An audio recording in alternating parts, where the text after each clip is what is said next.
సిగ్గుపడాల్సినటువంటి విషయం. ఎందుకంటే మనం నరేంద్ర మోడీ పాలనలో ఉన్నామా లేదు ట్రంప్ పాలనలో భారతదేశం ఉందో అర్థం కాని పరిస్థితుల్లో ఉంది.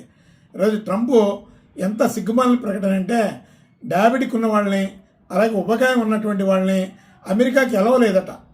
అలా అనుకుంటే అమెరికన్ ప్రోడక్ట్ ఏది కూడా భారతదేశంలో అసలు ఆహార పదార్థాలు ఏవి తీసుకోవద్దు అని చెప్పగలిగే దమ్ము ధైర్యం మన నరేంద్ర మోడీ గారికి ఉందా?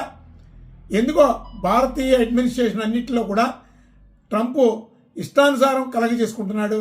అలాగే ఈ భారతీయ సైన్యం త్యాగాలతో ఆ రోజు పెహల్గాము దాడిని తిప్పికొట్టడం కోసం ఆపరేషన్ సింధూర్ మన భారత సైన్యం ఎంతో వీరోచితంగా పోరాడి ఆ ముష్కరులకి వాళ్ళని సపోర్ట్ చేస్తున్నటువంటి పాకిస్తాన్ ప్రభుత్వానికి బుద్ధి చెప్తే నరేంద్ర మోడీ గారు కనీసం ఖండించకుండా ట్రంప్ గారు ఆ యుద్ధాన్ని నేనే ఆపాను.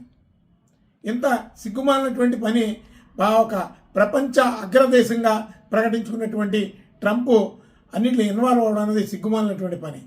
అదేవిధంగా మోడీ గారు ట్రంప్కి ఎందుకు భయపడుతున్నారో అర్థం కావట్లేదు. ఇదే ఈ ఉపకాయం డయాబెటిక్కే కాదు, అనేక విషయాల్లో అనేక ఇష్యూస్లో భారతీయులను చాలా ఇబ్బందులు పెడుతున్నారు. వీసాల విషయంలో కానీ అలాగే ట్యాక్సెస్ రూపంలో ఉన్నటువంటి పరిస్థితుల మీద కానీ ఇంటెన్షన్లుగా భారతీయుల మీద ఒక నిజమైనటువంటి ఒక కక్షని సాధిస్తున్నారు.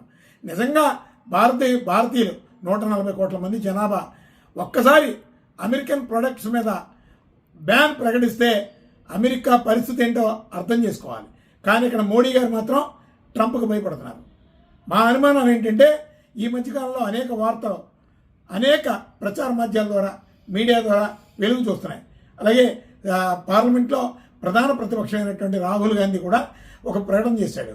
ఓట్ల చోరీ అంటే ఓట్ల దొంగతనం ఎలా జరుగుద్ది? చాలా పెద్ద స్థాయి అంతర్జాతీయ కుట్ర ఏదైనా జరగాలి.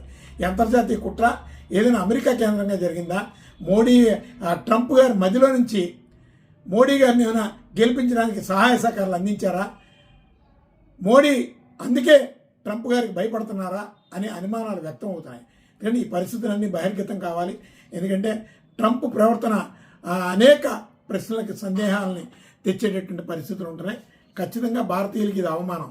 కానీ భారతీయులందరూ కూడా మా రాష్ట్రీయ ప్రజా కాంగ్రెస్ పార్టీని తెలియజేస్తుంటే ఒకసారి అమెరికన్ ఆహార పదార్థాలని పాశ్చాత్య దేశ ఆహార పదార్థాలని ఖచ్చితంగా వదులుకోవాలని భారతీయులందరికీ రాష్ట్రీయ ప్రజా కాంగ్రెస్ పార్టీ పిలుపునిస్తుంది.